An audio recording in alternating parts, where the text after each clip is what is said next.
This is Patrick Russell. I'm interviewing Robert Erskine for the first time. This interview is taking place at Jupiter, Florida on July 16th, 2016. The interview is being conducted by the Making History Project. Why don't we start with where were you born? In Brooklyn, New York, And when was that? December 5, 1924.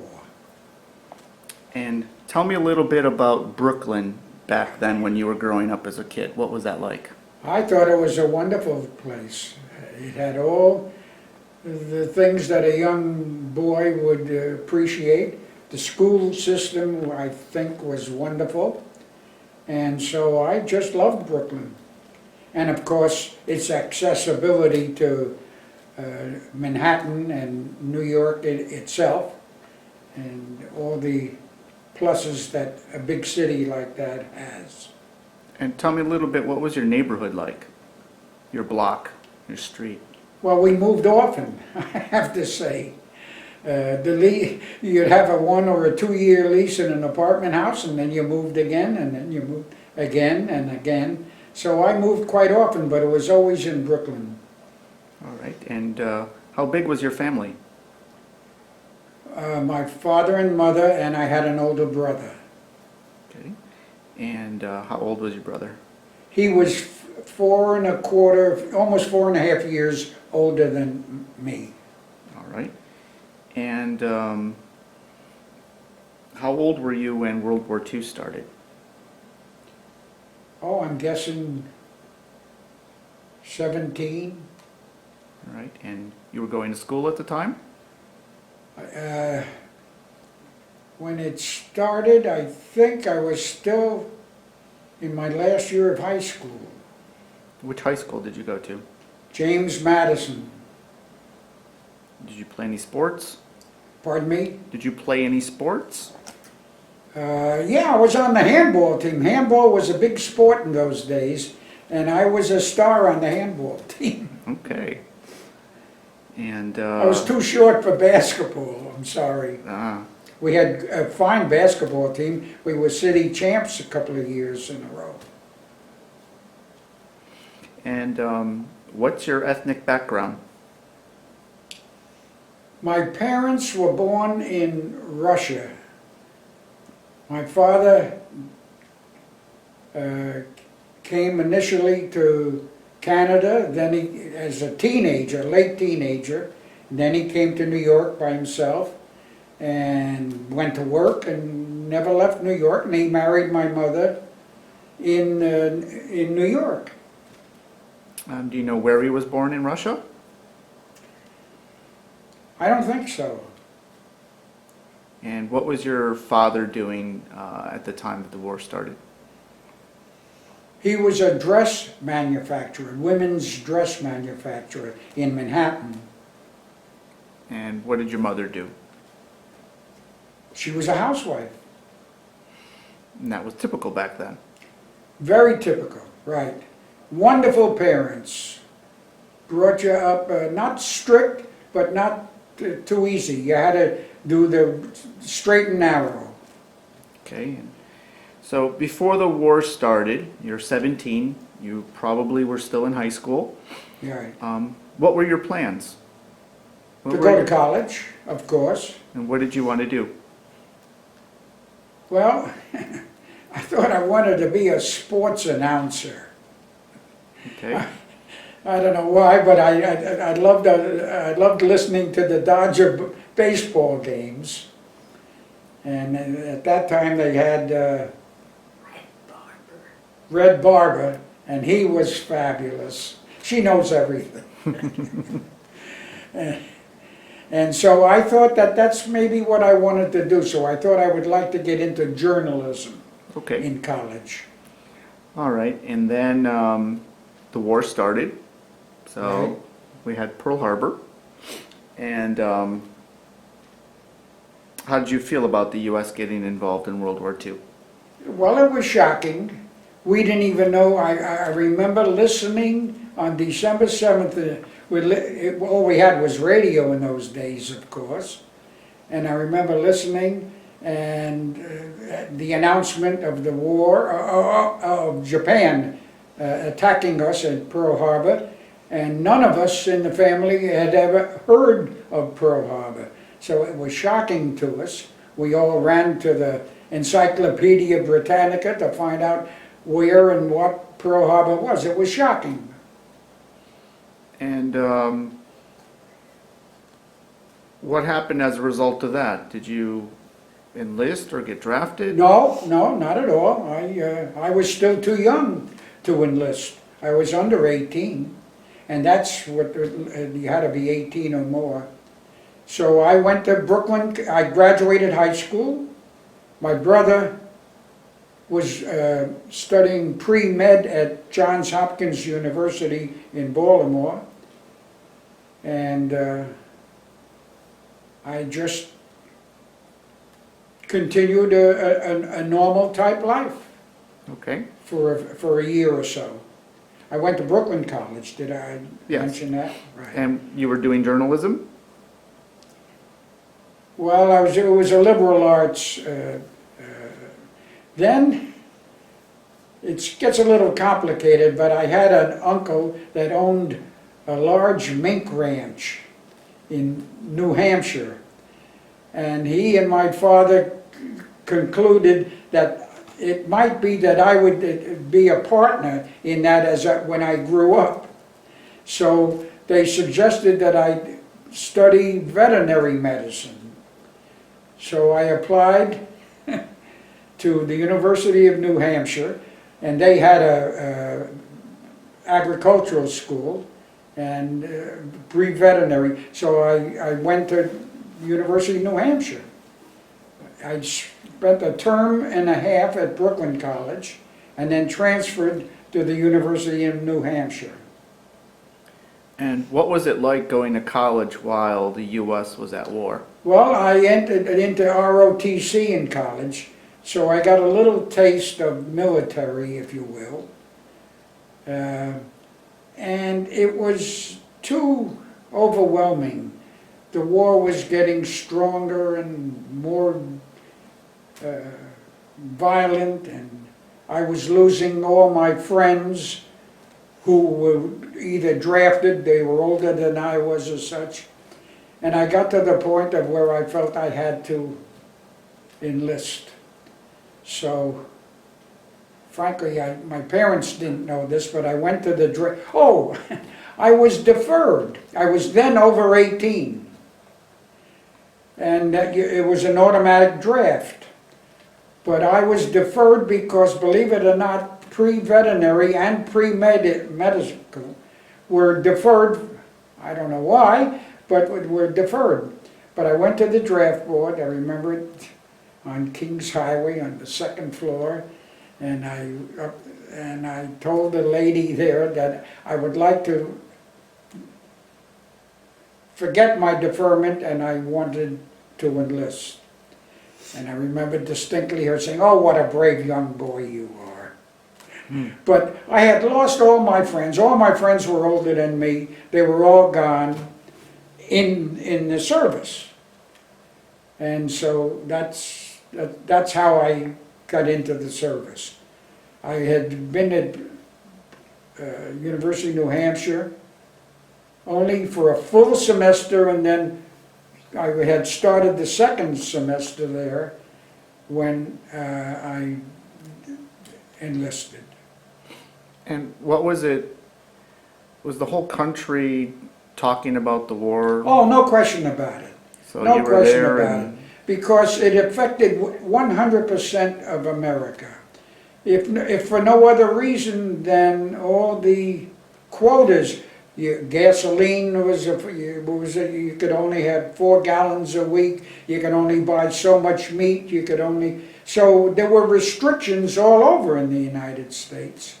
And so it was very, very obvious. And was patriotism high, or were people concerned about Oh, the very war? high. I do believe very, very high. And frankly, I had a Jewish background, so it was even more so because of the Nazi situation. and what they were, and it was very obvious what they were doing to the Jewish population in Germany. And in your mind, were people more concerned about Germany or Japan back then, or both? I would say both. I would say absolutely both.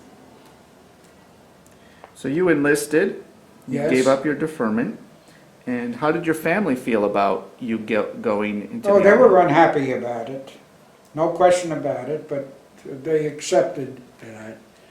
And my brother then, he graduated, right, sure. He graduated Johns Hopkins, and instead of going to medical school, he enlisted in the Navy in Baltimore. Shocked my parents. They were very disappointed, but that's what he did. And who went first? Who enlisted first? He did. And did you see this as an inspiration for you to Sure, enlist? sure. But it was a feeling of patriotism. Everybody that you ever were in contact with, you were always talking about the war. And it was affecting you in every which way, with quotas and restrictions and such as that. And why did you choose the Army? I didn't know better. I didn't have choices, to tell the truth. And did you have any particular idea in mind of what you wanted to do in the Army, or was it just automatically infantry? No, not at all. What was I, maybe 18 and a half. It was the patriotic thing to do. And what year was that? 1943, Okay. early 43. All right, so in 1943, you joined the U.S. Army, and did you go to basic training? Absolutely. And where was that? Out in Long Island. It was called Camp Upton. Camp Upton, out on the island. I went to basic training, and I can't remember how many weeks, maybe as much as 6 weeks or so. Then they put a whole bunch of us on a train, and the next thing we know, we're in North Carolina. And before you get to North Carolina, tell me a little bit about what Camp Upton was like. What you first... All it was teaching you to march, teaching you commands, teaching you that you better listen to an officer and you better pay attention. Discipline was paramount. As long as you obeyed your officers, all would be well. But that was about it. Were they tough on you? No, because I was physically very able in those days. So and besides I had that ROTC training, and so I was ahead of most of the other guys. I knew marching, I knew various other, so it was a cinch. It was not difficult at all. Okay, so then they ship you out to North Carolina, and where was that? Where did you go next? We went to North Carolina. The whole trainload went to North Carolina because at that very moment in history, the 78th Infantry Division, which was an old division from World War I, but then of course it was dismantled, and now it was being restarted again. So we formed the 78th Division. Thousands came from my trainload, from the Midwest, from the South, and so on, because an infantry division is 15,000 men. So I'm guessing that as many as 14 to 16,000 people were shipped in from all parts of the nation into Durham, North Carolina. It's just outside of Durham, to form, and in fact the camp wasn't even built yet that we were staying in. They were still building barracks. while we were there. Okay, so you were with the 78th Infantry Division, and what did you end up doing in Durham? Training, All right, what did you specifically train on? everything. I think they called it an MOS, my, whatever that's called, and it was, for some reason, medical. I was delighted with that. I didn't choose it. That was my MOS. So I was assigned to the medical battalion. Every infantry division has a medical battalion. The 303rd Medical Battalion was the battalion that was attached to the 78th Division. And so I trained with them. We would go to classes often. We would do a tremendous amount of physical training. And that's what we did in Durham. Then we would go on maneuvers. We went to maneuvers as we got more adept. We went to South Carolina for maneuvers, then to the famous Tennessee maneuvers, which last several weeks.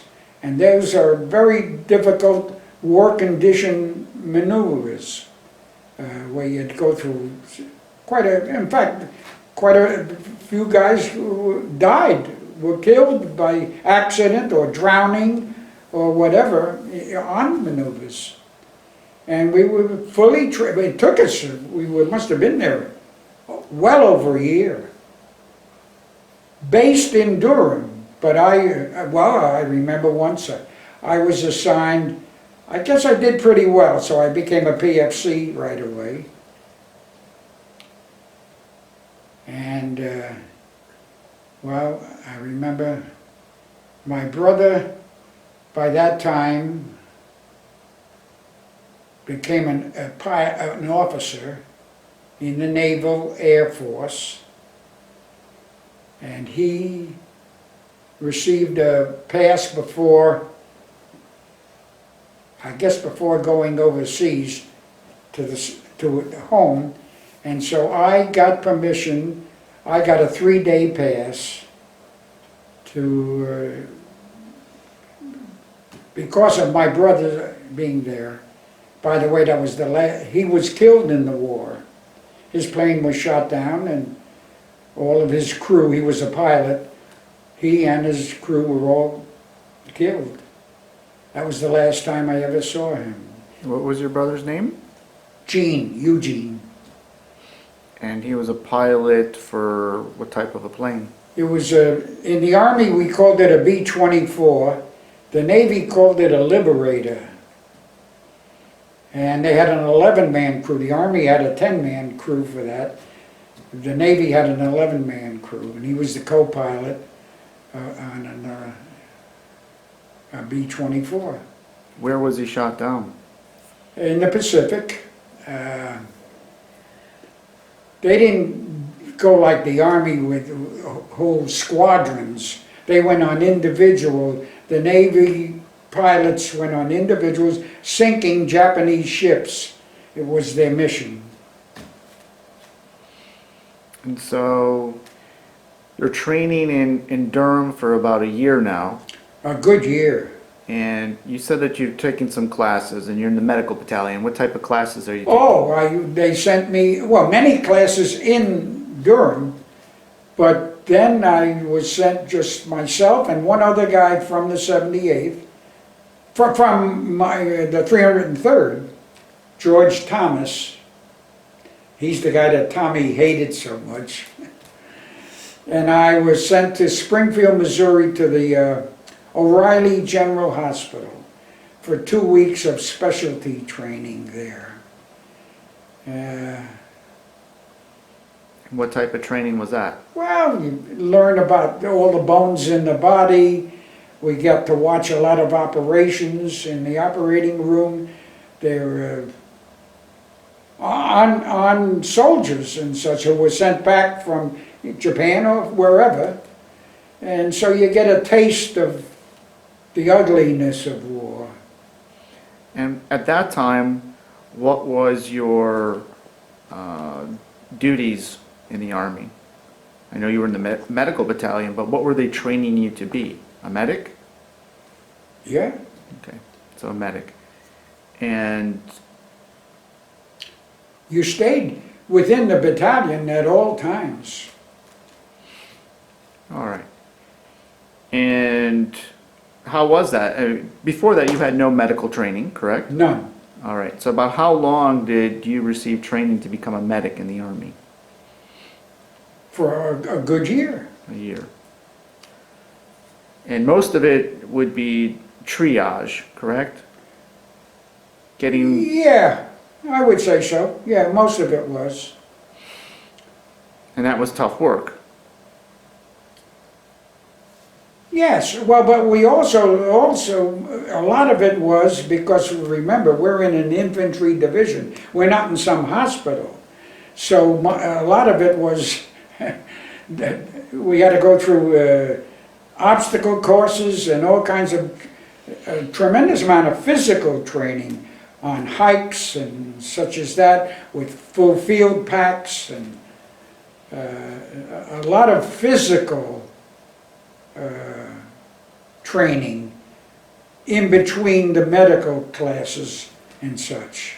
So you were, I mean, the basic way to describe it, you were still a doctor slash soldier, not a surgeon behind the Not even lines. close to being a surgeon. Not all we were trained to do at best was just to keep the guy alive so that he could be sent back to a hospital and such. And did you train on any particular type of weapons, or you were just solely medical? Yeah, we went to the rifle range. That was part of training and how to shoot and such. So just rifle. Okay, just rifle. Right. And as the war progressed, did you ever carry a rifle, or you were Never. limited to a sidearm? Never. Nothing. Nothing. Just a red cross patch. Okay. And did you eventually deploy overseas? Yes. And when was that? I should have looked up some of the stuff, but I would guess it was April of 43. We went over, the entire division went overseas, out of New York. It's funny because they're taking us to New York, and we go to where all the ships are, and the Queen Mary was then the largest ship on earth, and we said, hey, we're going over on the Queen Mary, that's wonderful. It turns out the Queen Mary stayed in port, and we went over on a ship called the John Erksine, which had quite a history of its own. John Erksine used to be a Red Cross ship called the Kunzholm, sister ship to the Gripsholm. And anyhow, the entire division went overseas in one big convoy. I was told that there were over 300 ships in our convoy. We, the medical battalion, were on the master ship, the one that's right in the middle, because the general of our division, General Parker, was on our ship. So it was the most protected ship on the convoy. So here are 300 plus ships all going overseas at once. And that's quite a sight, because they didn't allow us up on deck very much, very little in fact. It took about 11, 12 days to go overseas. You don't go very quickly. But I remember going on deck, and it's a fabulous sight in all directions. All you saw was ships. And in between the ships were destroyer escorts moving quickly, you know, in case of submarines, a German submarine and such. But that's how we went overseas, about 11 days, and we got to England. And how was that trip? What'd you do for 11 days inside that? Practically nothing, read books, Did you get sick? played, amazingly, and by the way, I'm a terrible, terrible seaman, but I didn't get sick once on that trip. I did later on many others, but I didn't get sick once on that. And even though we were deep down in the hold, I mean, we were so low down, it wasn't even funny. But there we were. Was it like a lot of card playing going on? And Tremendous amount of card playing, craps, all kinds of stuff going on. But she's not 43, April 44 I went over. Thank you, Jane. and I didn't know her then. we're after 5, 6, 7 days on that ship, were people starting to get a little restless? Very restless. And that's why they let us up on deck every so, pretty often. But we had plenty of reading to do, and I got to, who was that great author who used to be a newspaper man, and he wrote some great little novels. I can't think of. My memory is getting just terrible. Not really. George. Oh, excuse me, Patrick. So you land in England. Where? Do you remember where you landed? Yeah, on the Mediterranean, Southampton. All right. And what'd you end up doing in Southampton? Getting onto trucks and stuff, and they took us not far at all. I'm guessing less than an hour or so to a town called, well, the bigger town was called Bournemouth, and Bournemouth was a resort town at the time. But my particular company, we went to a little town called Muddyford, good old Muddyford. And interestingly, it was right on the channel, right on the English Channel. And if you went upstairs at the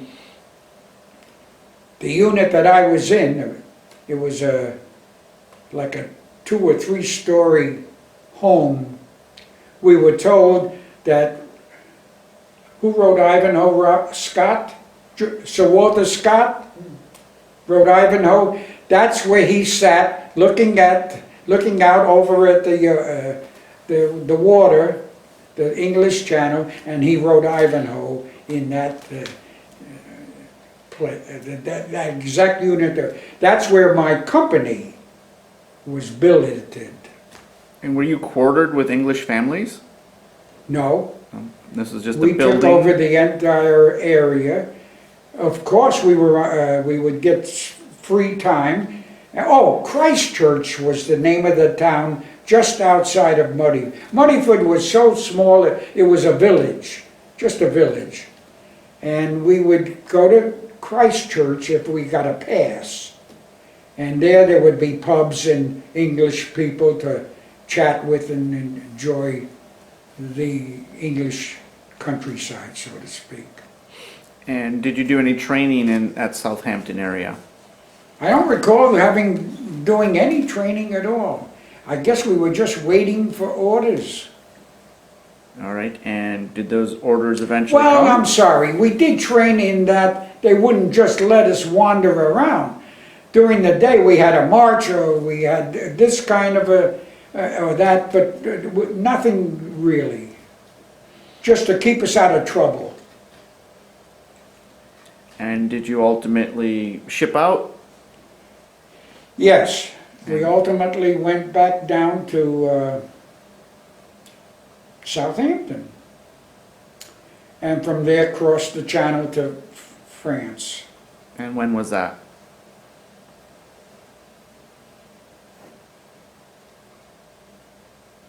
May or June, maybe. All right. And Do you know where you landed in France? Yeah, sure. Yvetot. I'm laughing because I used to tell my wife when I was dating her, someday I'm going to take you to Yvetot. Such a cute name. And it's right on the channel. Did you keep that promise? I did. Yes, I did. And I took her right to Yvetot. Yes, I did. With my whole family in 2002. Yeah. 2002. Okay.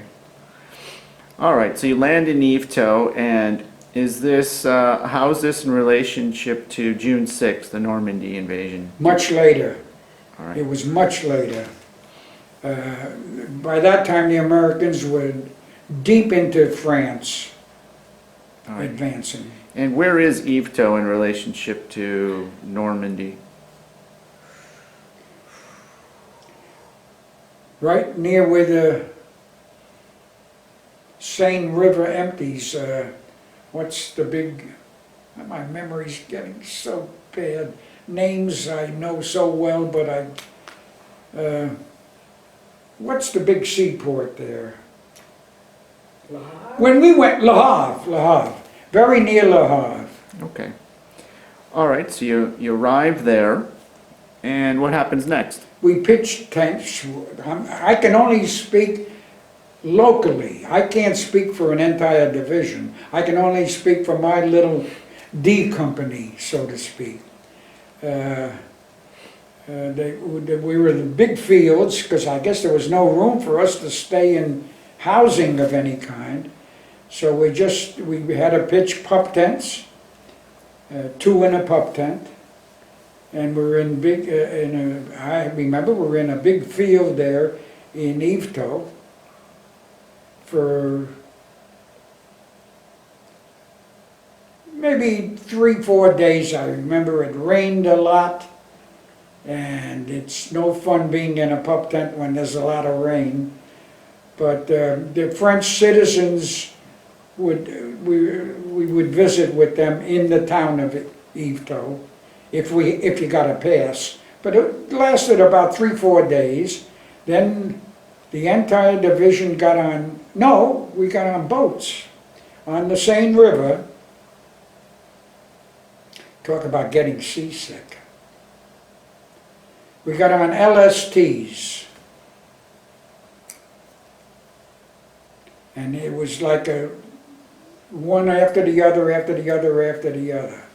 And so now we're cruising down the Seine River, and I go up on deck. And remember, the Seine River is not a big-time river. It's it's smaller than the Hudson River, I think. And people on the side are waving to us, French people waving, Vive l'Amérique, Vive l'Amérique. And we're hollering the same to them. And then I look at it's single file because it's a narrow river. And I look at the ship ahead of us, and it's going like this. And I said, something, look at that guy, he's going like that. And then somebody next to me says, we must be doing the same thing. So we're going like this. Because LSTs don't have a bow, they're flat. I got seasick and I start throwing up on the Seine River. And I'm sure the French citizens who are waving to us are saying, boy, those Americans, they can't even cruise down the Seine River. They're not going to do us much good. I absolutely remember throwing up on the Seine. Anyhow, we go for couple of days. Where did we get off?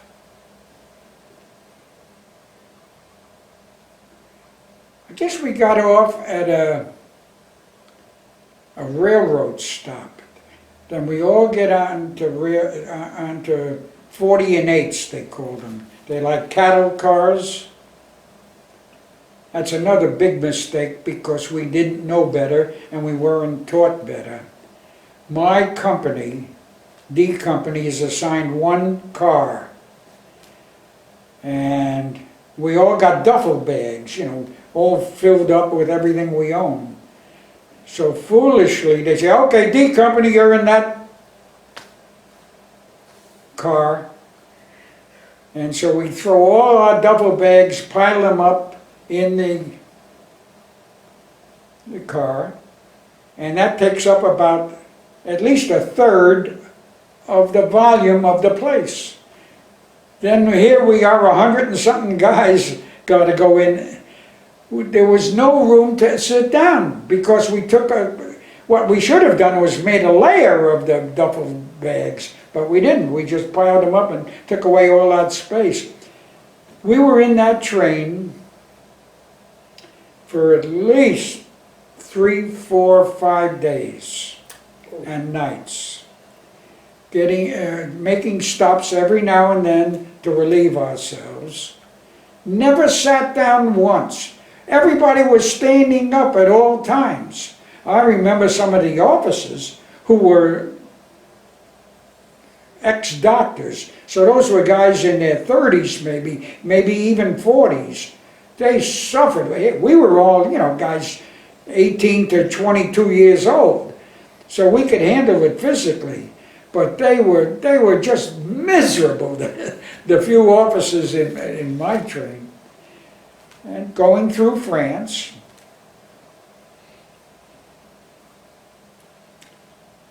and I don't remember where we stopped. When we finally debarked, must have been, oh, Tongeren, huh? Yeah. We debarked in Belgium. So you arrive in Tongeren, and I remember I have pictures of the barn that I lived in Tongeren. The cattle lived on the first floor, and I lived on the second floor of the barn, a hay barn. Would you believe in 2002 we went back and visited that exact barn? Took pictures of it in 2002. I have pictures of it. I have quite a few pictures, by the way, of my way back in 1943, 44, and 45. That's another remarkable thing. It's an aside, but I never owned a camera. And yet I have dozens and dozens and dozens of photos. I don't remember anybody giving me these photos, but I got them. Some of them with me in it, a lot of them with me in it, and some of them of my buddies and such. But anyhow, that's it. We got off at that part of Belgium is it's Flanders, Flemish. It's on the border between the French part and the Flemish part. So they speak both languages there, the Flemish. So the Flemish name of it is Tongeren, and the French name of it, probably on most maps, it's called Tongres, Tongres. And that was our first. We still weren't really in the war. There was no combat of any kind, no enemy of any kind. But that was very close. That's where we first started hearing artillery and such, was Tongeren.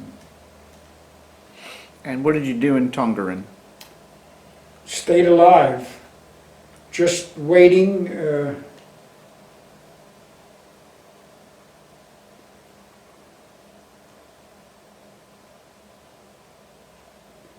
What did we do in Tongeren? Is it a medieval city? Pardon me? Is it a medieval city? Older? Beautiful older city. It was found there. There's remember the square, Janie? Old Saint. Saint somebody is the guy that's famous for having rescued Tongeren from. Was it Napoleon? Yeah. Napoleon. In fact, they had cobblestone streets that Napoleon. No, the Romans excuse me, not Napoleon, the Romans had captured that, and he rescued it from the Romans way back in history, and they turned it in. It was a very medieval city with a medieval church and so on. Beautiful city. Beautiful old city. And I say city, not very large, but... And that's where we first really heard war. For instance, my particular company was up in the top of the barn, and we would hear very scary, they call them buzz barns, the German something 1 and something 2, M1? No, M1 is American. The V2. What? The V2 rockets? I guess so.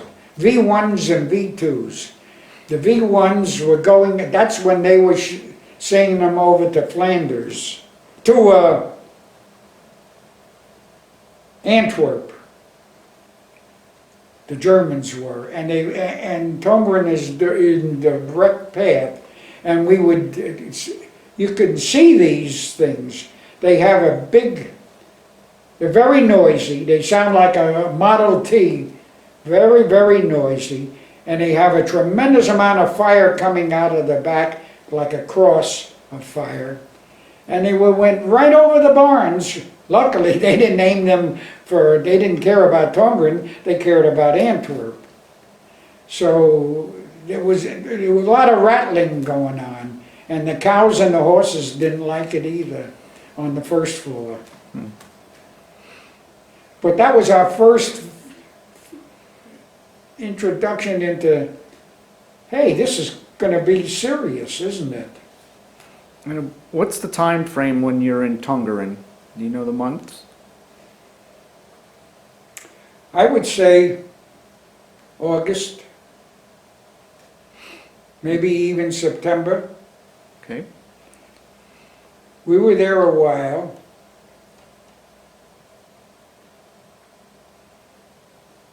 And then, So up to this point, there's been no combat? no combat at all. Okay. Never saw a German. And then what happens after Tongeren? Then we go to Germany already.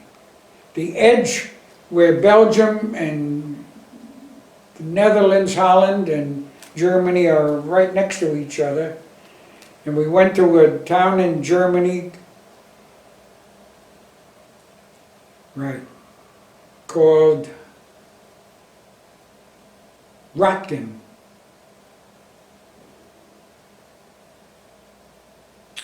And on December 7th, because I remember that day, we went into combat. So we must, I guess we didn't get to Rotgen until early December. And we went into combat on, because December 7th is such a famous number in America. That's when we went into combat. To the front lines, so to speak. All right. And describe that for me. What happened?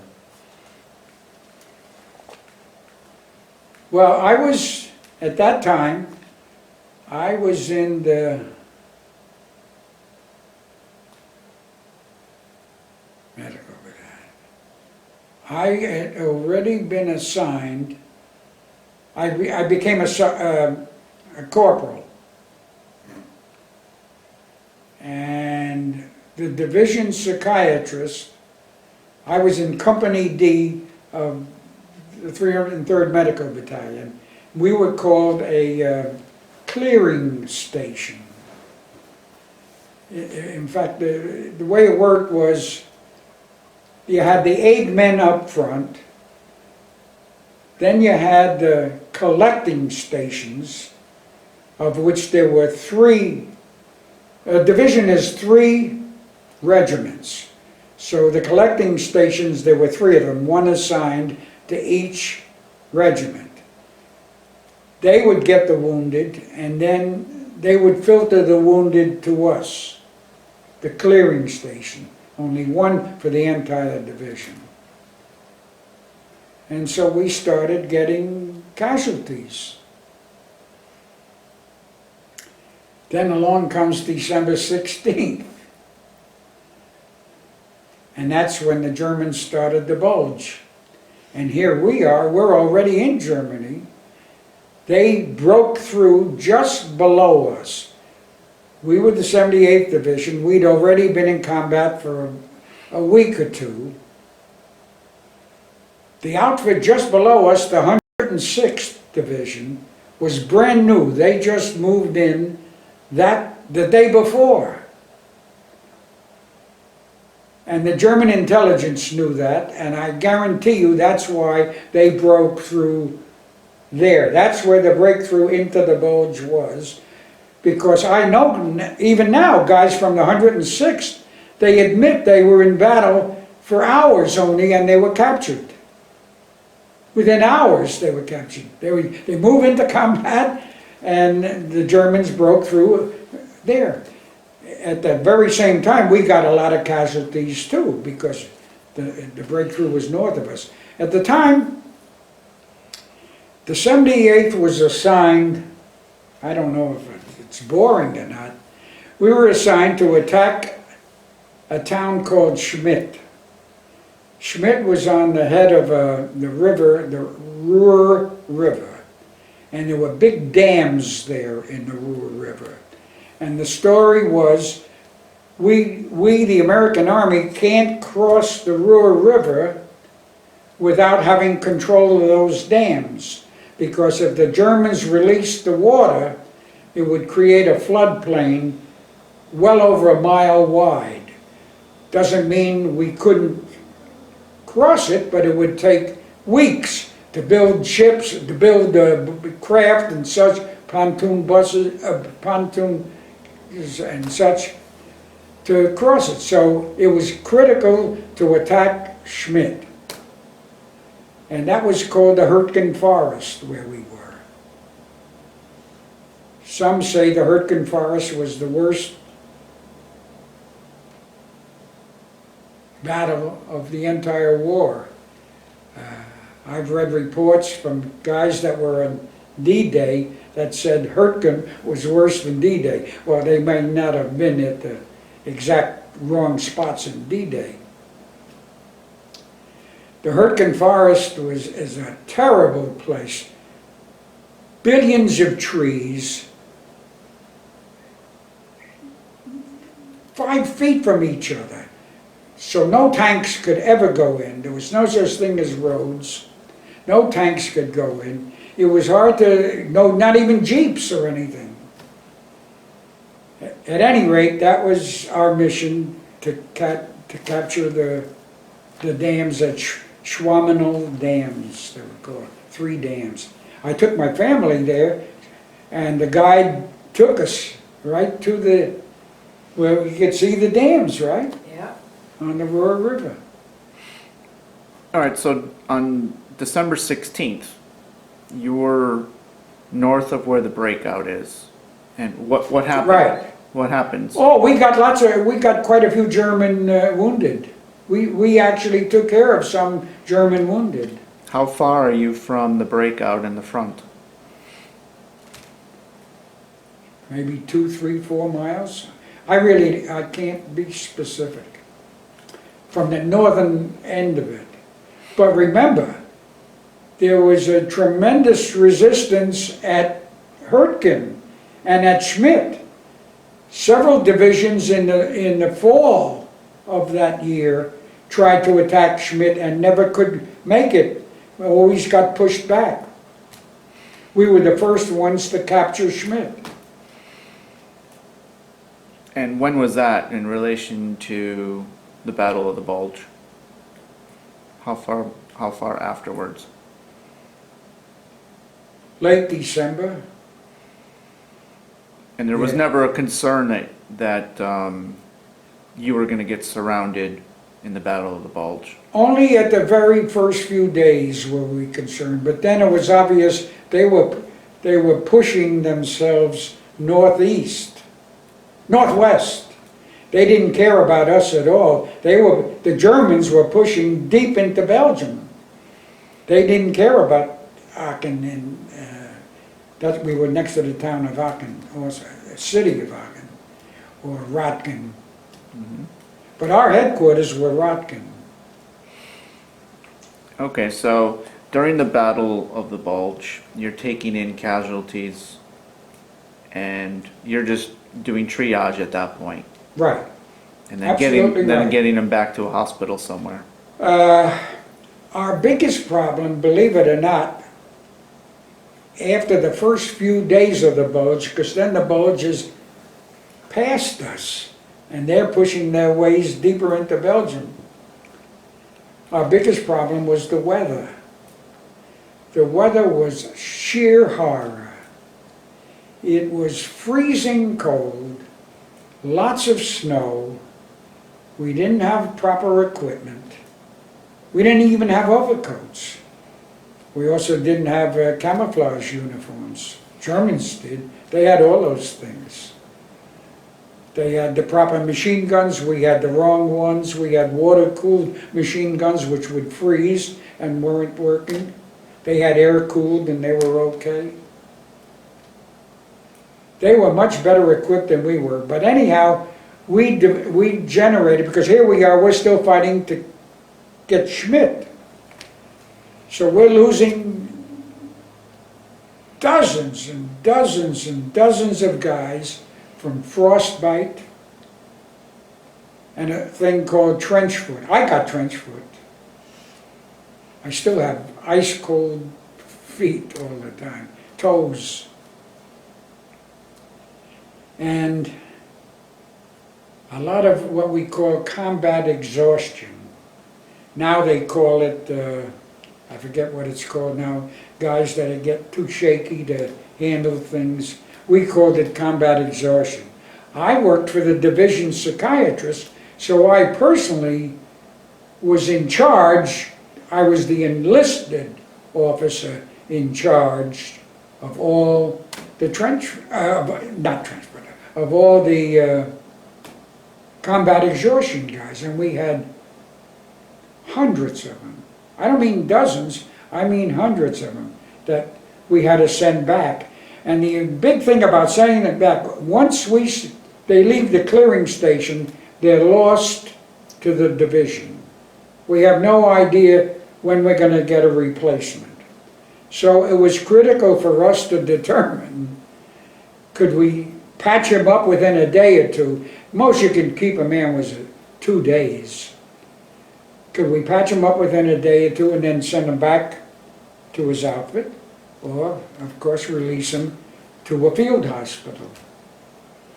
Most of them we had to release to field. We lost over 1,000 men in the Bulge from the 78th Division.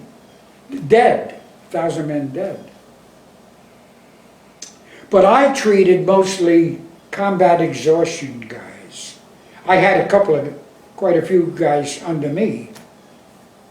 Naturally, I couldn't take care of all of them.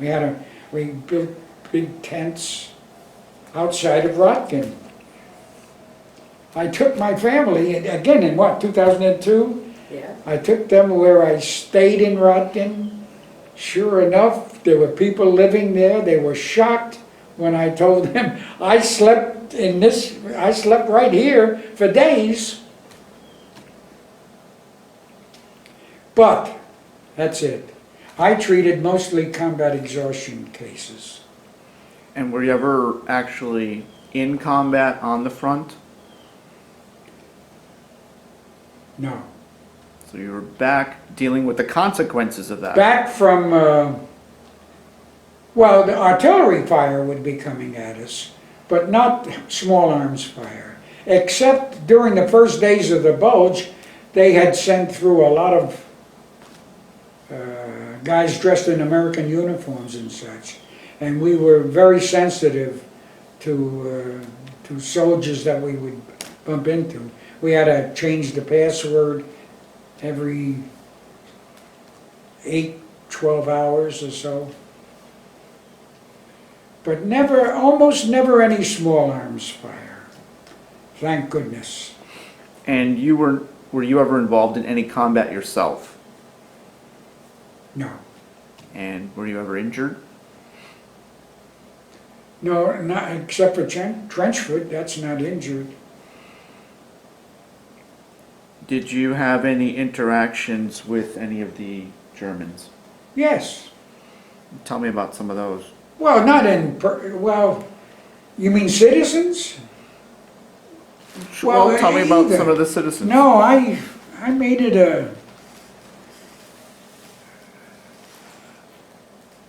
a point to have nothing to do with them whatsoever. In fact, believe it or not, even after the war became, we were just occupying troops, I still wouldn't mix with German girls because they were German. So there was They a, were the enemy. this I'm was a sorry. dislike. How do you feel about Germany today? Oh, absolutely no problem at all. I have the fullest respect for much, and indeed have some German friends. I've changed. These people have nothing to do with the past, and I feel that way about it.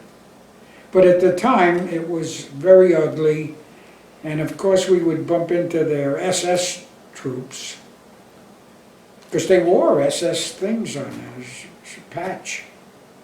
And they were nasty guys. We didn't treat them nicely at all. If they were wounded, let them stay wounded. And who made those decisions? We as individuals. And nobody stopped us. No officer said, you better take care of that guy. And I must say, many of the German soldiers weren't too thrilled with the SS guys, because they apparently ordered them to do things that they didn't appreciate doing. For instance, the Malmedy massacre was just below us, the 78th, in Rotkin, down in the valley below us. But remember, the weather was so bad you could hardly see anything, ever. For weeks, you couldn't see anything. 6 weeks it lasted. What? 6 weeks. 6 weeks the battle lasted, yeah, but I had an interesting problem at the very tail end of the Bulge. I developed, some officer said that I had a form of dysentery, but I don't think you get dysentery in the freezing weather. Let's say I had very, very, very severe diarrhea. And it was brutal, and it was the tail end of the Bulge. We had moved from Rotkin and were going further east. And we were in the town of Kestenik, which the 78th liberated. And I was all alone, I don't know why, and I was absolutely miserable. Every few minutes I had to go, and I had nothing to release, but I still had to go, and I was suffering. Being a medic, I had certain pills, powerful pills. And I remember we called them Blue 88s. The 88 was a German weapon, which was very powerful. An artillery piece, but it was better than a rifle. Anyhow, they were blue capsules, and they were very powerful.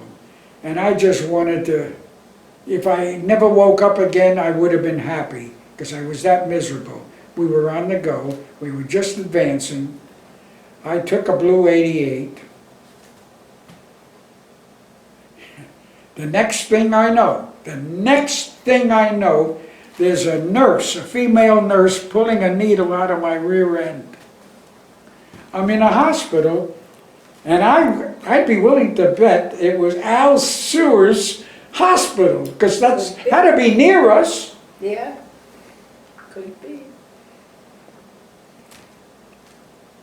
And I was so thrilled, and I said, what's going on? She says, you look pretty good, young man. And then somebody came in and told me, you have an option. You could either go back, because you're healthy now, you could either go back to a replacement depot, we called them REPL depots. There were replacement depots in the rear where when you lose men, and you lose so many men, to replace them. But you don't know where you're going to be replaced to. You're at the mercy of the United States Army. Or we can get a Jeep to take you to your outfit. I said, that's what I want. Even though the replacement depot was a safe place to be, and I had no idea where my outfit was, but they're probably at the front again. So I took the to go back to my outfit. So you took the blue 88 and just passed out? The next thing I know, I'm in a hospital in Belgium. I passed out in Kestenick, Germany. The next thing I know, I'm in a hospital. I don't know if I was there overnight. I don't know if I was there 2 days, 3 days. I never asked. Who am I going to ask anyhow? But and they delivered me right to my Company D again. So your main responsibility was dealing with the combat exhaustion. Right. All right. So, My particular main responsibility. well, tell me a little bit about that type of work and what you saw. Well, you just followed the majors. Our division psychiatrist was a major, Major Plessett, nice man. You just, whatever he recommended, trench foot,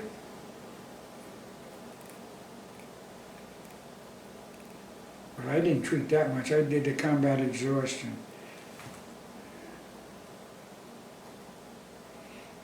What you try to do is just keep the guys calm. Well, describe the condition that you saw these men in. What was going on with them? They couldn't take care of themselves. They were jittery. And they weren't faking it. They just couldn't handle it.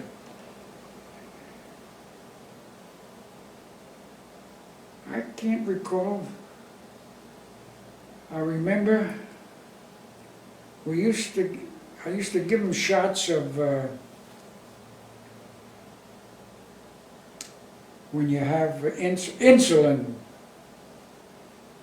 I don't know why, but that's what he prescribed.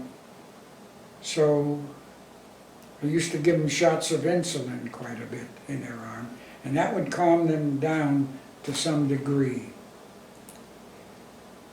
Did you see any kind of common denominator for them, like what was causing their problem? No, not at all. They were mostly riflemen from one of the regiments. And no, there were so many of them that you didn't have time to just chat with guys. You just did what you did and then went to the next guy and did what you did. And we were generally, they were on cots, and we not in housing. We had to put up tents, like a circus tent, but a rectangular circus tent. And that was part of our training. I remember back in the States is how to build these tents. No, just insulin. And how did the Army look upon these men? Did it feel that they had a valid problem? Yeah. They did. Yeah.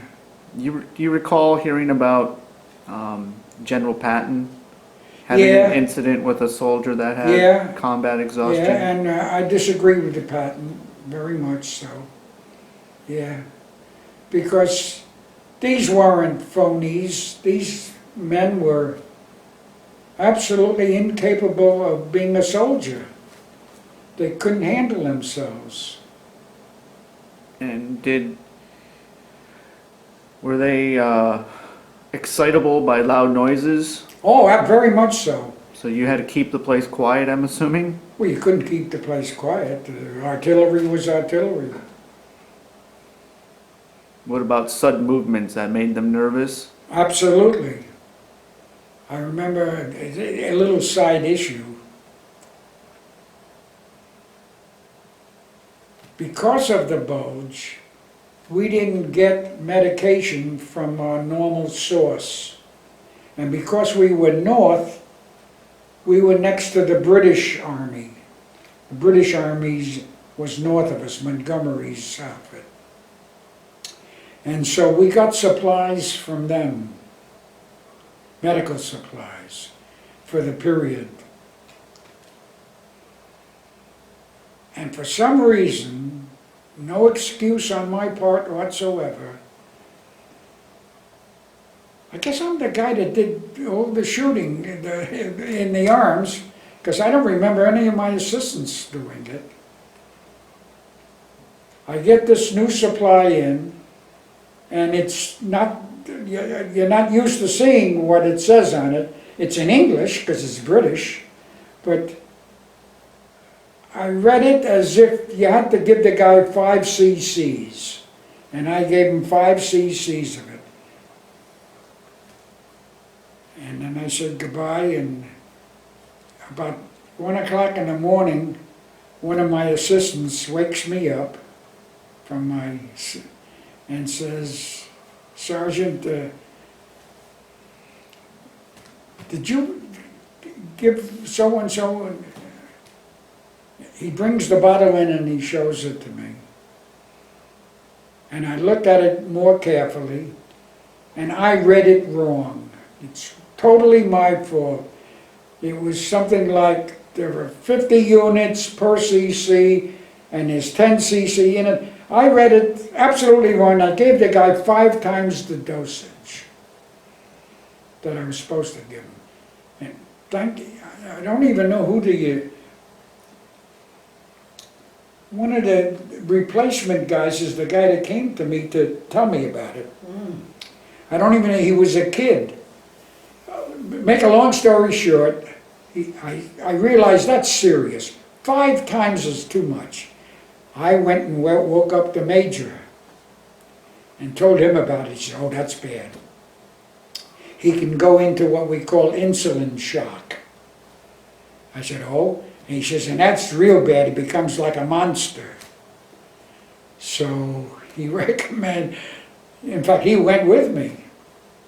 Probably 1, 2 o'clock in the morning, and we grabbed a lot of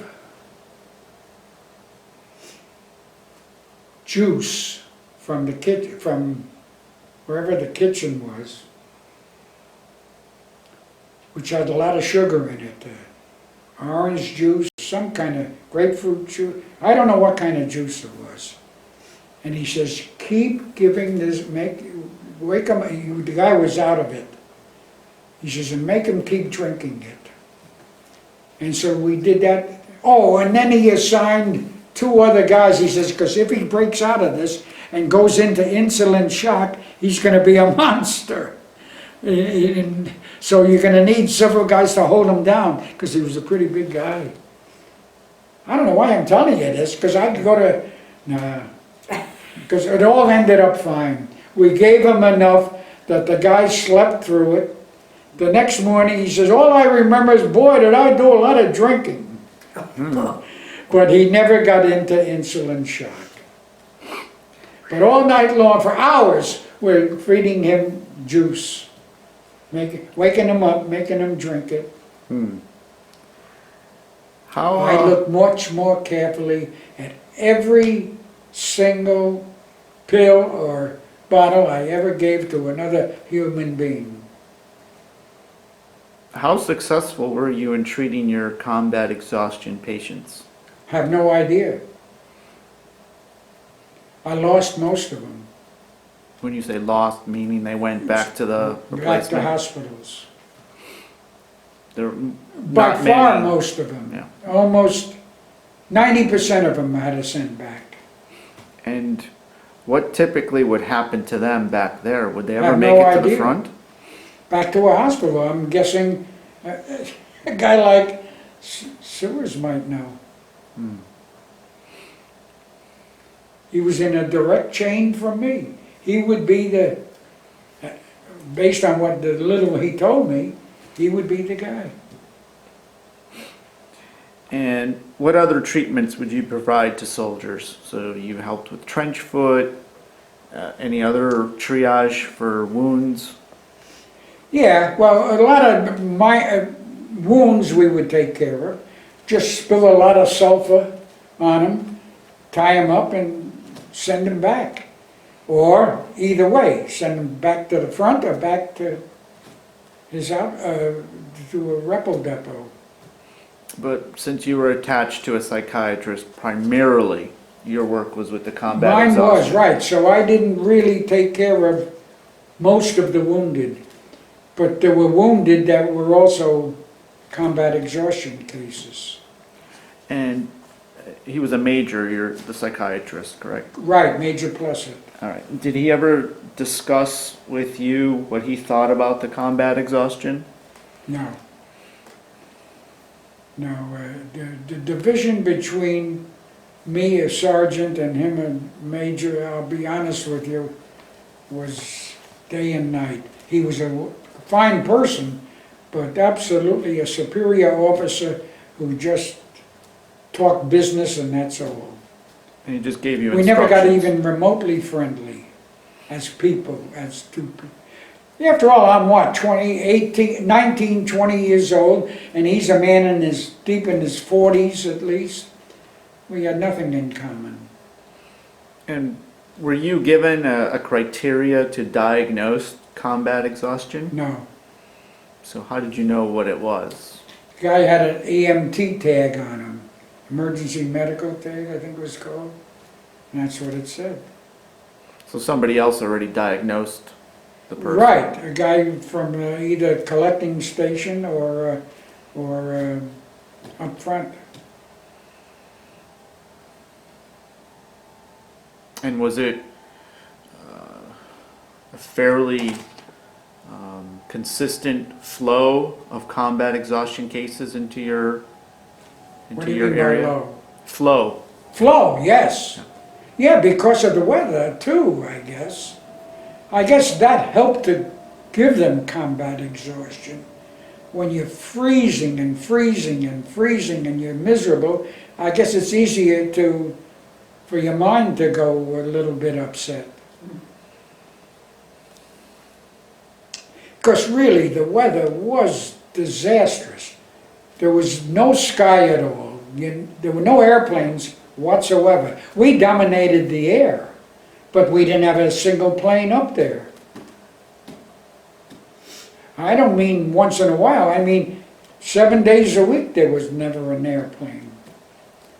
And you mentioned Schmidt and the dam and the Erskine forest. So when that starts taking place, you also had to treat those wounds, correct? Mostly, yeah. Most of my wounded, I'll be frank with you, came from the Erskine forest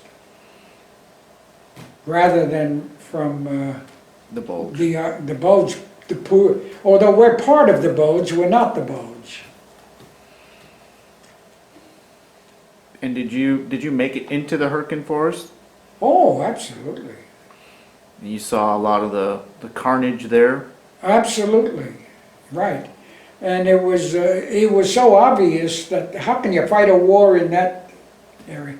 And they had, I guess they knew they had to protect that Schwamenul Dam way before, because they had pillboxes built in the Erskine forest, here and there and everywhere. Let me tell you how bad it was. 50 years later, a body was found and identified as a guy from my outfit. And indeed, there is now a tombstone and a plaque in that spot right now in 2001 or 2002 or something like that, commemorating, what's his name, Cahow, from the 78th. his remains were found there. That's how awful that forest is. I have a photograph of it, of that. Were the Germans utilizing a lot of artillery in the treetops in the Hürtgen forest? That's where the most of our wounded came from the trees, branches and such. And then from the Hürtgen forest, where did you go? Okay, then we leave Kesternick, and then my memory gets very vague. I'm sent back, get back to my outfit. We go to Remscheid, and then we go to the Rhine River. We were the first, the 78th was the first infantry troops to cross the Rhine. Of all, the 9th Armored got there ahead of us. They were already crossing the Rhine. That's the one bridge, the bridge at Remagen. There's plaques right now there. I've been invited from the mayor of Remagen, I guess the town is, Right. to go to the dedication of that. Actually it's a railroad bridge, but it's the only bridge that the Germans failed to detonate to. And so we crossed it with that. So that was an interesting experience there. Did you cross the bridge? Yeah. It was a terrible bridge. It had big holes in it and everything. And it was a railroad bridge in the first place, so vehicles didn't do very well. But yeah, sure. I stayed on the west side of the bridge for a day or two. That was pretty stupid. Myself and this other guy, we put our sleeping bags, and we went to this, what looked like a school, had been a school. We went to the top floor. There's 4 or 5 floors. And we went to sleep. We were dead tired. We woke up, there was no roof. We didn't even, it didn't even wake us up. All the artillery, there was stuff all around us and everything. But, because that's when the Germans, no, I guess it might have been our own artillery, because that's where we first saw what was known as a jet plane. The Germans had a thing called jets.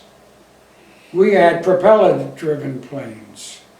And so they sent these fighter planes, they were fighter planes only, around at Hürtgen, at Remagen. There was a high slope on the east side of the bridge, almost like a mountain. And they would come from around the mountain and try to bomb the bridge. We, by that time, had artillery pieces all over the place. And so we were shooting at them to try to get, when I say artillery, artillery, to try to get rid of them. But we couldn't possibly hit them. And I also remember, by that time, of course, the weather was all fine then. We would send our planes, our fighter planes, to fight them off. It was a joke. They would make our planes look they were in slow motion. They were so much faster than our planes in getting away. I never saw an American plane ever shoot down a jet plane. By the same token, the jets, they weren't bombers. They probably threw, here's a pilot throwing a bomb out, trying to hit the bridge. They never hit the bridge. Because I was at the bridge on the east side in our clearing station for at least a couple of days, waiting for things to settle down. And they never hit the bridge, and the bridge finally collapsed. But by that time, we had built a pontoon bridge just to the south of it. But we were the first infantry troops, 78th. The 9th Armored were the first people to cross, and we were the second, but the first infantry. Big deal. Then I'm on the other side of the Rhine, and we finally get to a castle.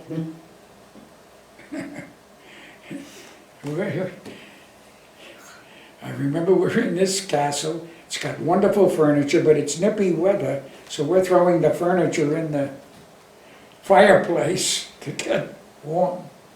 And apparently the Germans used that as a headquarters, because we saw a lot of propaganda and literature telling Americans, give up because your wives, your girlfriends are being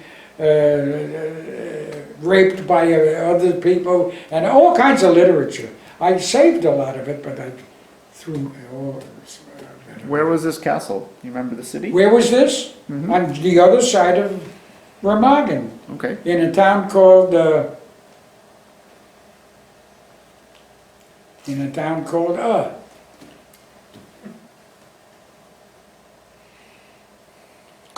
Königswinter? Could be. Could be Königswinter, because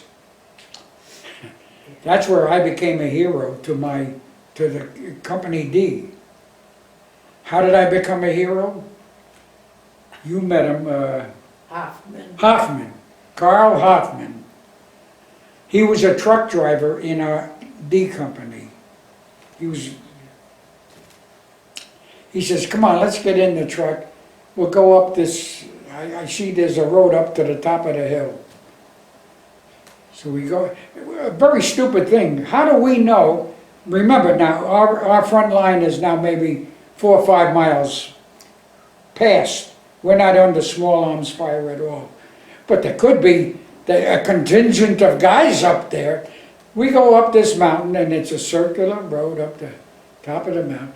And at the top is a beautiful hotel. It turns out it's a famous hotel, and you know about it because you met the German people, and he said it's still there, and it's still a famous hotel. Right. Called the what? Right. Janie, you're supposed to know. I can't think of the name of it. I got a postcard from it, I think. Anyhow, we go to the hotel, and it's Hoffman and me and this young kid, and we go to the hotel. It's absolutely empty. You go in the lobby, lovely lobby, stunning hotel, beautiful view of the Rhine River.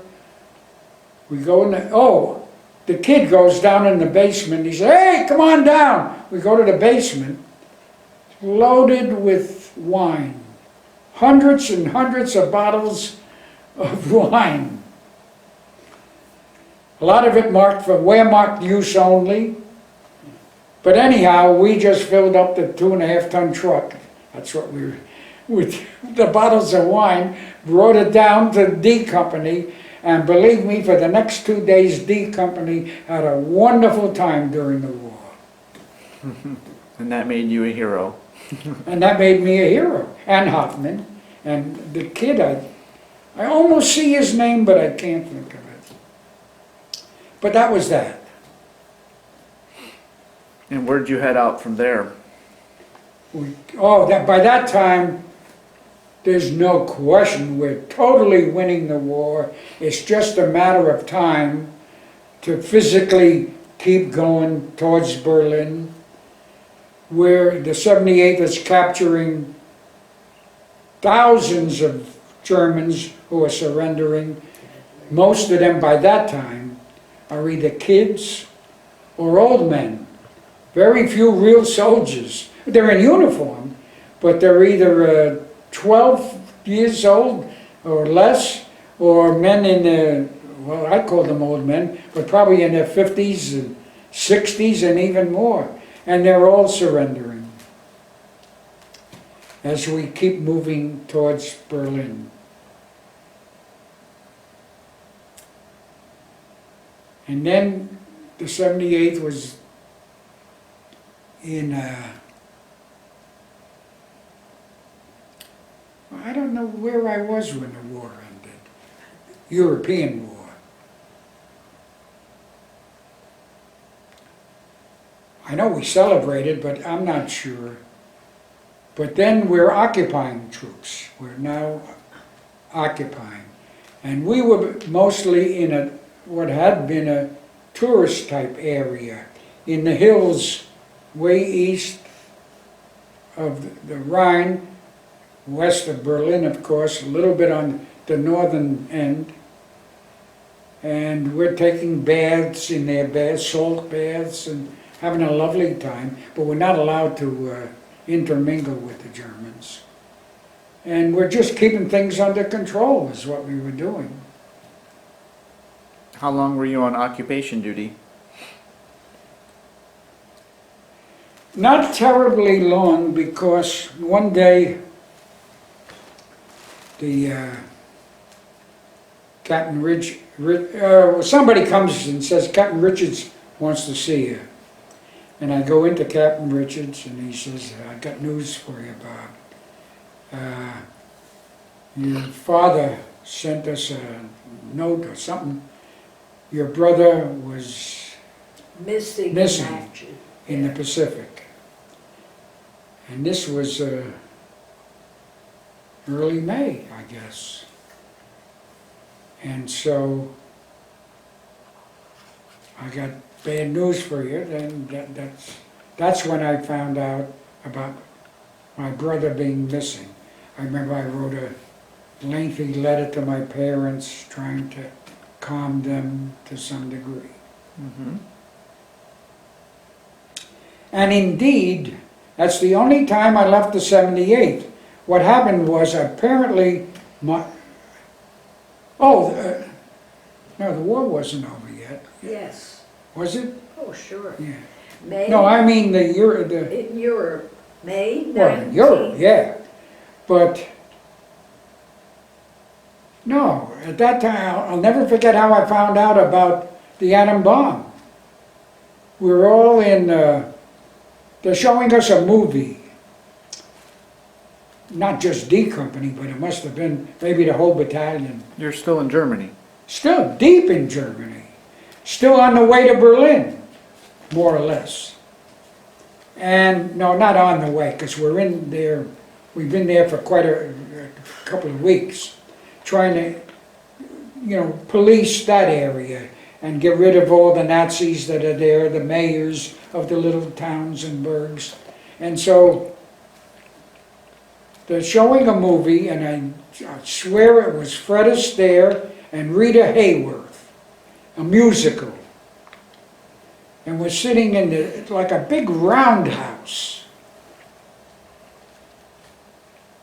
And the movie isn't more than, we're all thrilled to watch Fred Astaire and Rita Hayworth. It isn't more than 10 minutes old when there's a lot of buzzing going on. And more, and then finally it comes to me, they let a giant bomb in Japan. Unbelievable. And probably the word atom bomb was used. An atom bomb, and I'm telling you, it's phenomenal. It is unbelievable. And we all got excited. Nobody cared about the movie. They stopped the movie. Forget it. We all went back to our office.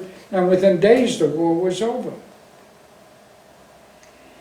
Now then, after that, my father apparently wrote to his congressman or something like that. Now the war is over. And to get me to come home, because I'm the sole surviving son. And that's the only time I left the 78th. Otherwise, my entire career was with this. And the 78th, by the way, came back as a unit, I've been told. But I've met a lot of them since. But I went back on my own. I was Skiba. S-C-I-B-A. I know last name's on it. Skiba was one of our Jeep drivers. He drove me to a train station. Train station took me all the way to Paris. outside of Paris. Paris took me to near, what's that port again? Le Havre. Le Havre. Oh, it's terrible. I don't even know your name, George. Telling you. But they sent me to Camp Lucky Strike. They named the camps after cigarettes. There was Camp Lucky Strike, Camp Camels, Camp Chesterfield. I went to camp because you had to go to a camp first where they give you all kinds of shots. And I found out why, because after World War I, everybody, the American soldiers brought the flu back to America from Europe and other diseases. So they had to give us all kinds of shots, and we had to stay there for a few days. I'll tell you another interesting story. End that story. So now I'm an individual only, all by myself, and I get the orders the shots are okay. I'm no longer sick. You got sick from the shots. Now they put me on a boat to go back to the States. The war is over. All is well. All is wonderful. I can't wait to get home. It's like a big troop ship. I'm down in the hold, and about 2 days out, remember, there's no worry about no convoys, no escorts, no danger. The war's over.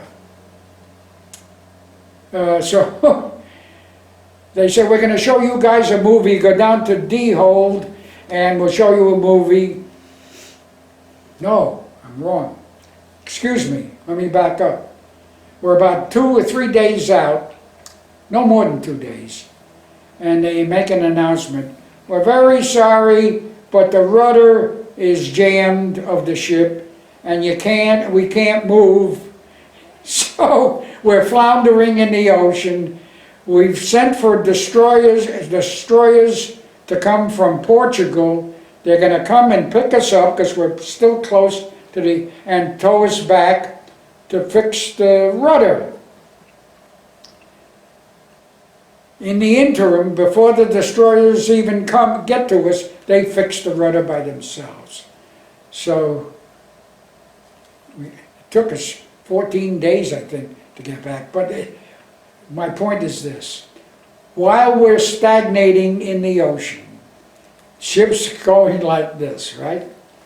They said, okay, folks, we're going to show you a movie in the D hold. Go way down to the D hold, and you'll make yourself comfortable. We'll show you a movie. The movie, see, I can't remember your names. The movie is called Corvette K-228. It's with Randolph Scott. Randolph Scott was famous for being a cowboy hero, but this was a movie. Corvettes were apparently a Canadian destroyer. They called them Corvettes, a small destroyer.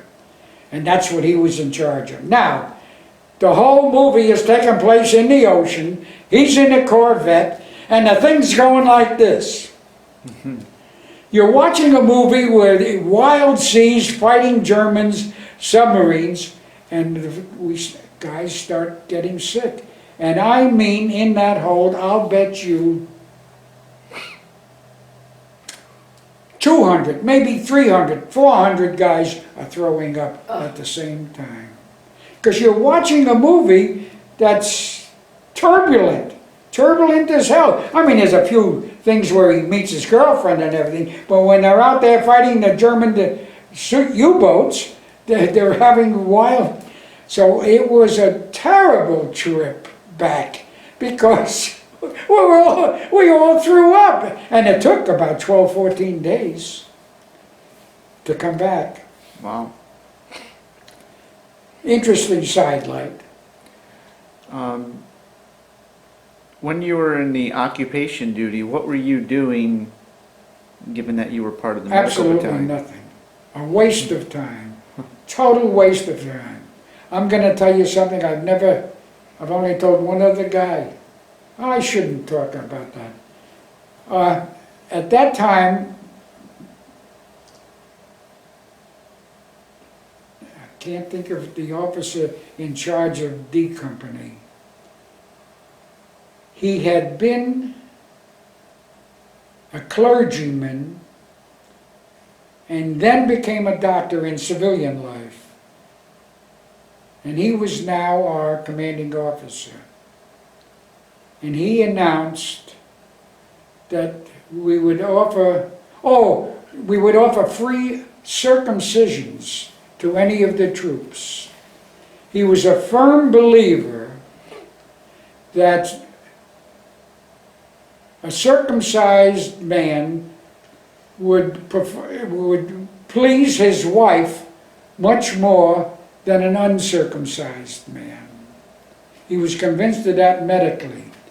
So he's, not only for the health reasons, he wasn't Jewish, so it had nothing to do with religion at all. He had been I'm pretty sure that it was Methodist, but I'm not certain, and I can't remember his name now, because he was the new officer in charge. So the announcement, because our guys were dilly-dallying during occupation and getting into trouble of all kinds, automobile accidents, Jeep accidents, getting drunk, bad things were happening. They had to find an outlet for different guys.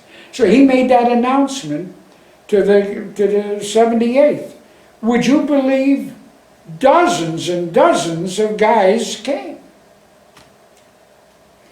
Now, they came to D Company because they performed the circumcision. I was at a stage where I could almost perform a circumcision. I would, watching after a few dozen, it's not too tough to watch. Now, the guys that were circumcised, these are GIs, grown people. Naturally, they're a little sore because there's stitches all around it. So we had tents there. They would stay in the tents for a couple of days until they felt okay, and then go back to their outfit. Now, I don't want to explain the penis, but when it gets larger, and if you got stitches in it, it hurts. So the word was to these guys lying on cots, don't think sexually at all. They said, but you're driving us crazy. So I found out that, what was it called, oxides? Ferrous? My memory again is, there's a thing you could spray that's it freezes. Oh, that, like the dermatologist. like the dermatologist used. What's it called? Ferrous oxide? Nitrogen oxide or I something. can't think of the name of it. And it was in a spray thing. So we said, okay guys, in the tent, because we had a tent that probably had maybe 20 guys in it. If you're having a problem, holler, I'll come over with the nitrous oxide, Okay. maybe. And we would spray it, all would be well. And that went on. I guess it must have been in my absolute tail end. I don't remember anything after that except getting the orders to return back to the States. Do you recall the name of the ship that you were on that returned to the States?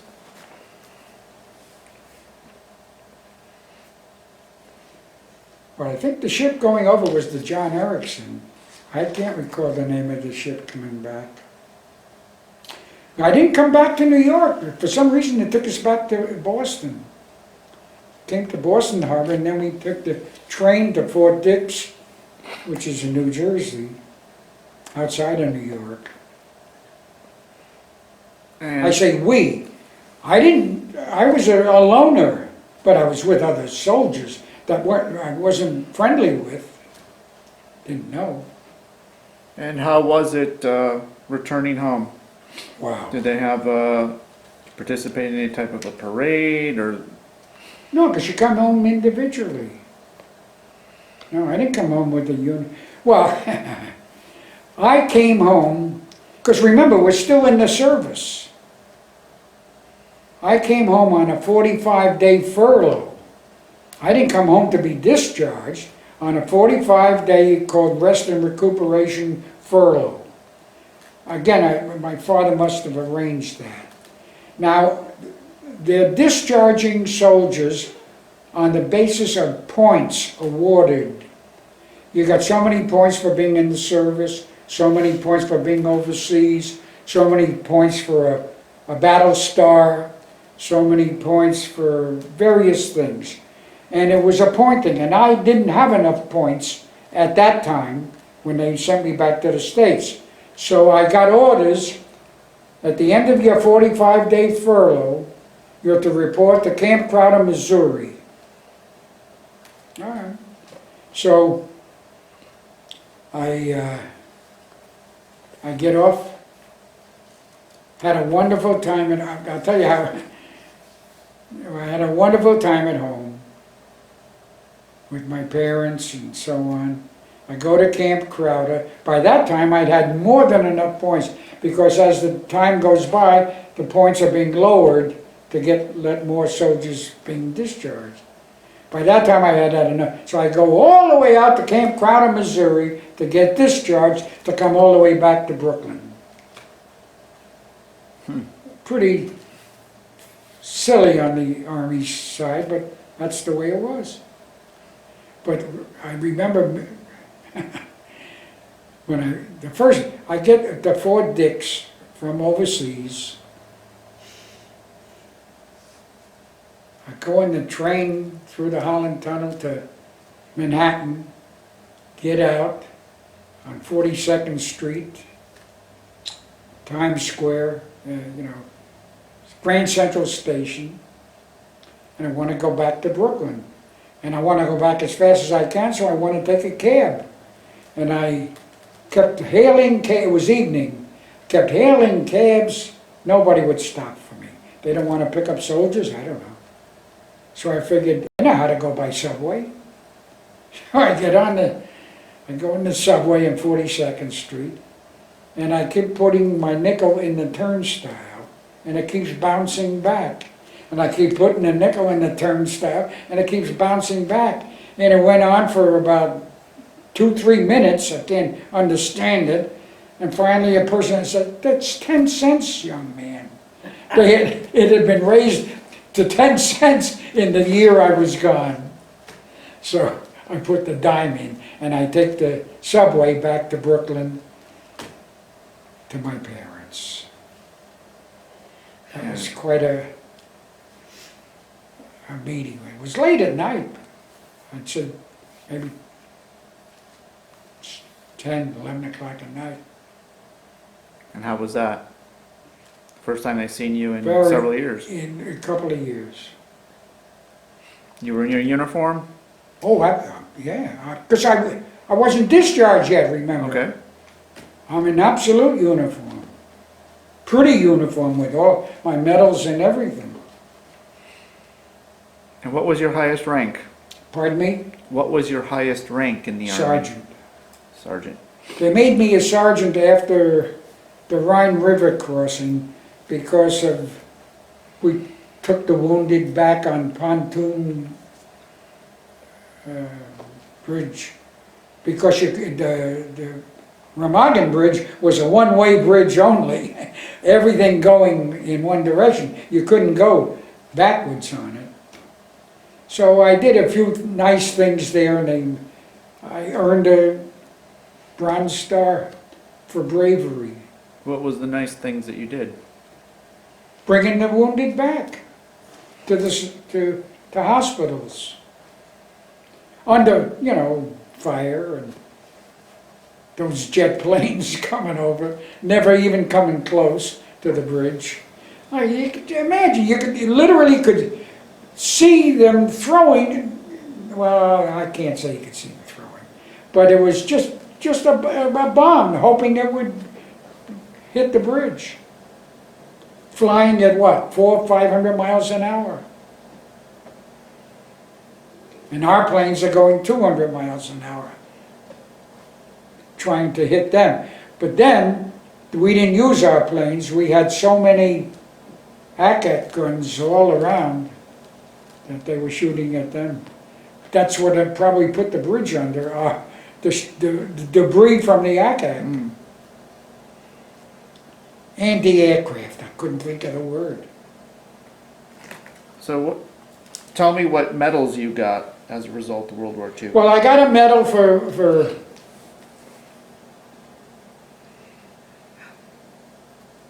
the Bulge, well, for Erskine, really. But it was called for the Bulge. And what type of medal was that? Bronze Star. Okay. I have 3 Bronze Battle Stars. That's the division. And 2 bronze, in other words, 5 Bronze Stars, and 2 Bronze Stars for bravery, one of which I have a diploma from the State Department signed by the Secretary of... You're welcome to look at it. So what was the second Bronze Star for? The second was for the Remagen Bridge. The first was for in the forest. Okay, for Erskine. What did you do in Erskine to get the Bronze Star? Not a specific thing. Apparently, I earned it for. I can't answer at the moment. Not a specific thing. Not that I know of. But, That I can think of. but your commanding officer obviously wrote you up for something. Right. And then the commanding officer, a different one, wrote it up at Remagen. I must have been, I know I was a good soldier, except for that terrible thing I did with that poor guy. He drank orange, I bet you he never drank orange juice again the rest of his life. He was a big husky guy too. If he'd have gone into shock, insulin shock, I don't know if we could have held him down. No. Have you ever heard the phrase "war is hell"? Well, yeah, I think it's attributed to Patton. Do you agree with that phrase? Oh, without question. It's sickeningly hell. It's utterly ugly. And how It's so? a disaster. What did you witness to support that statement? Nothing good goes on. The only good is the camaraderie of each other.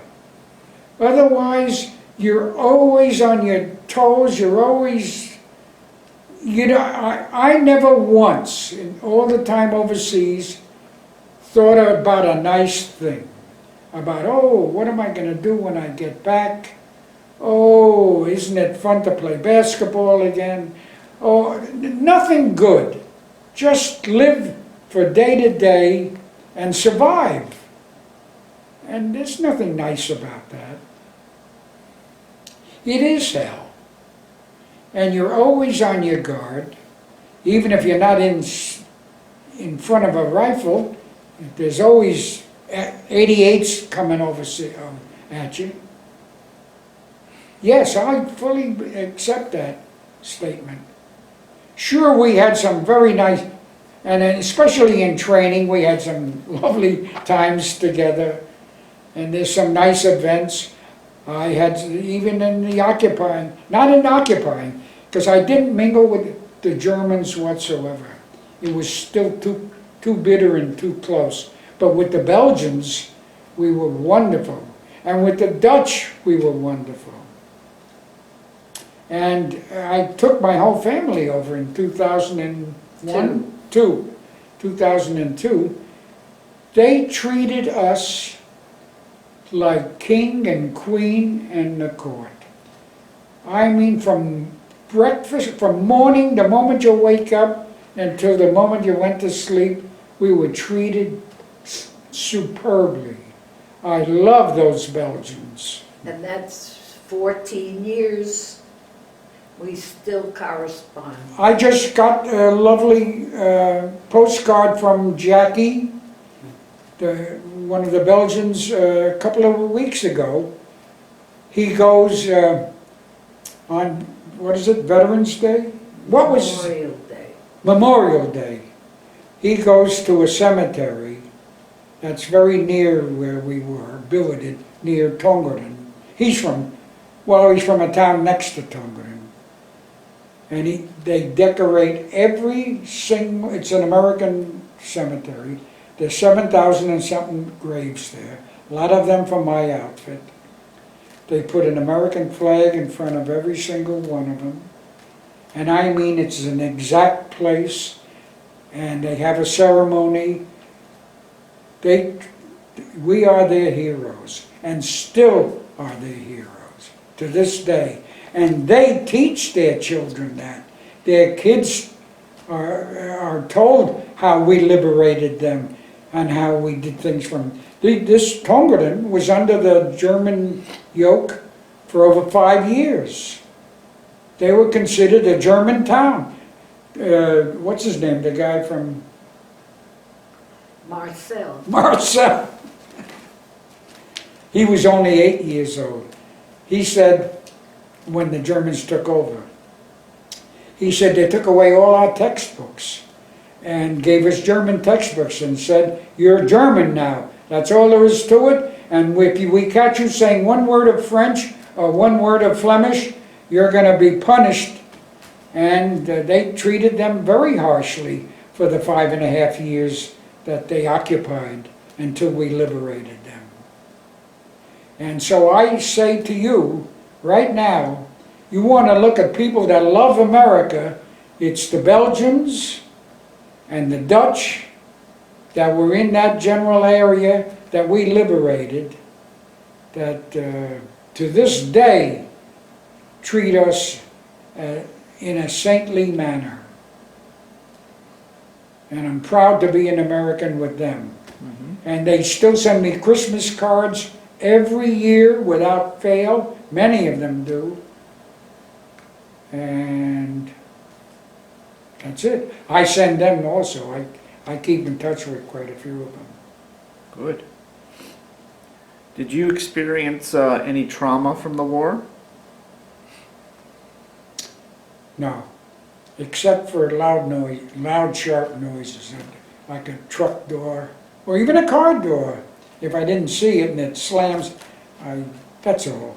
That was more Because from the of that. artillery? Artillery, right. But that's all. And how long did that last? Still does. Really?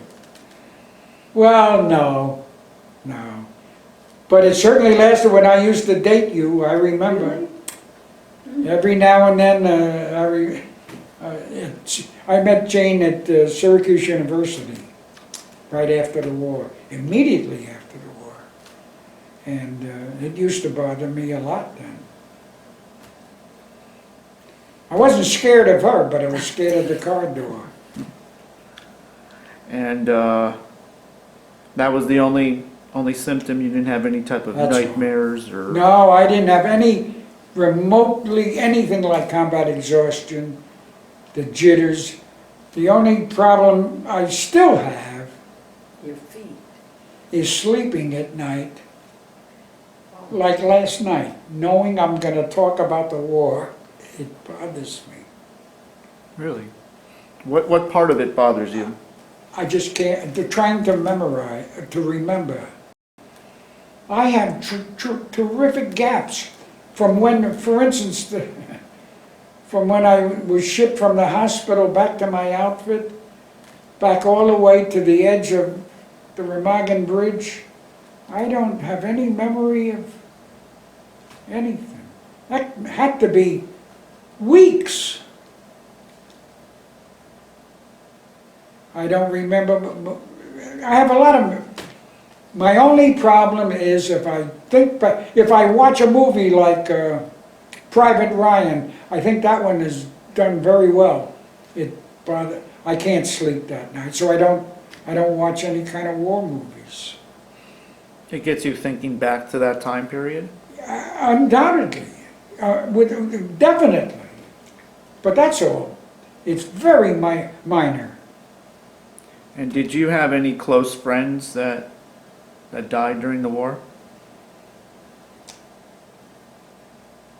Yeah, a few that were in my outfit. Well, not close, but the guys in my outfit. Yes. And did you have to treat any of them when that was happening? You learned about it afterwards? Right. Yeah, I can't say I was a real combat guy. No. Well, being a medic, where you were treating people, did you, again, you were primarily dealing with the combat fatigue. In my case, that plus trench foot and frostbite. So you weren't exposed to the Guys that major- couldn't handle themselves one way or the other, but didn't have massive wounds on them. So you weren't exposed to the massive wounds often? I was exposed to it, but I never did any of it. Okay. That was other people.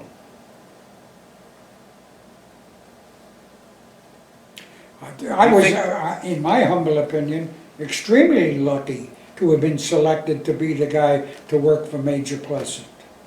Do you think it would have been a little bit different if you would have been Oh, I exposed think daily so. to I think major so. combat wounds? Right, right. Did you ever speak to those other medics and they ever share how Oh, they felt? yeah. And of course I would see badly wounded guys being sent back, but he's over there and I'm over here. I'm not standing there talking to him or carrying him or anything. Did any of those medics that treated those type of people, did they ever get combat fatigue? I can't answer that. I just can't. And after dealing with your patients, did you ever feel that you may have been slipping into any type of combat fatigue? Did I? No. No? No, I came out of it very unscathed. I was a very lucky guy. I saw a lot of misery, but I didn't participate in most of it. And was But it, I can vouch for the fact that there was a camaraderie amongst all us soldiers. That was a wonderful thing to behold. And that's what kept us mentally alert and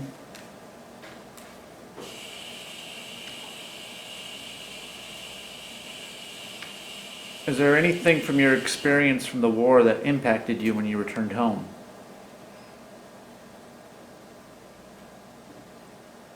I wanted no part of it. I considered it a very ugly experience. I remember when I was finally getting discharged at Camp Crowder. I went to one table where the guy says, "Now you had trench foot, right?" I said, "Right."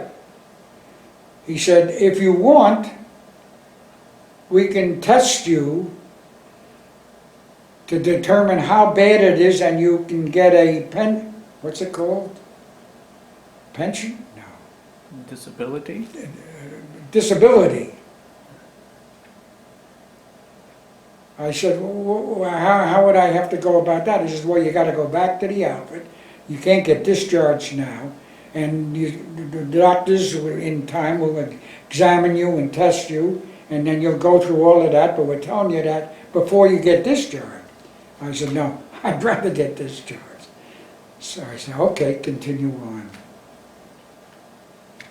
So the trench foot that I had obviously was minor enough. All I get is very cold feet to this day. However, I may have missed thousands and thousands and thousands of dollars. But that's okay. I won't talk about it. Is there anything you would like to add that I didn't ask you today? I don't think so. It was a phenomenal experience. Specific incidents in combat and in those maneuvers that we had in Tennessee and so on. I mean, there were so many interesting sidelights, but that's part of growing up. Every human being has some. Mine were devoted to the war. I learned a little bit of French. I got to see parts of England. I had a wonderful furlough that I visited London and Scotland and Paris. No, there's nothing to add. I'm a lucky guy. And the best of luck, I found a woman days after I'm back that I'm still living with. I happen to have married her also, but what is it, 68 years? Yeah, 69? going on. Wow. Well, congratulations So on I'm a that. very lucky guy. Is there anything you would like to tell future generations? Do anything you can to avoid war. War is so ugly. So many bad things happen, almost nothing good. Do anything you can diplomatically to avoid war. Period. Okay. Well, I'd like to thank you for taking the time to meet and speak with me today. It's been a pleasure, and I'd like to thank you for your service and everything you've done for our country. Thank you very much. You've been a perfect gentleman. I wish you well with your endeavors. All right, thank you.